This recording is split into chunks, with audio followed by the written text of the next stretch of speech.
என் தங்க பிள்ளையே, இன்று யார் கண்ணில் நான் படுகிறேனோ அவர்கள் கஷ்டம், கவலைகள், தீராத நோய்கள், தீராத எந்த பிரச்சனையாக இருந்தாலும் தீர்த்து வைக்கவே இந்த தாய் உன் கண்ணில் பட்டிருக்கிறேன். நான் சொல்வதை சிறுநிமிடம் செவி கொடுத்து கேள்.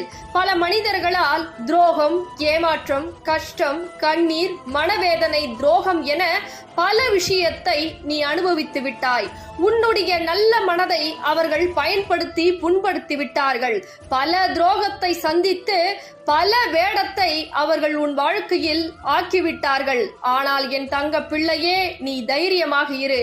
உனக்கு அனைத்திற்கும் தீர்வுகளை கொடுக்க இன்று இந்த தாய் உன் கண்ணில் பட்டிருக்கிறேன். என்னை பார்த்த நொடி முதல் உன் கஷ்டம், கவலைகள் அனைத்தையும் விரட்டி அடித்துவிட்டு உன் வாழ்க்கையில் எந்த நேரத்தில் என்னை பார்த்தாயோ அந்த நேரத்தில் இருந்து நல்ல நேரம் தொடங்கிவிட்டது. அதனால் தைரியமாக இரு என் தங்க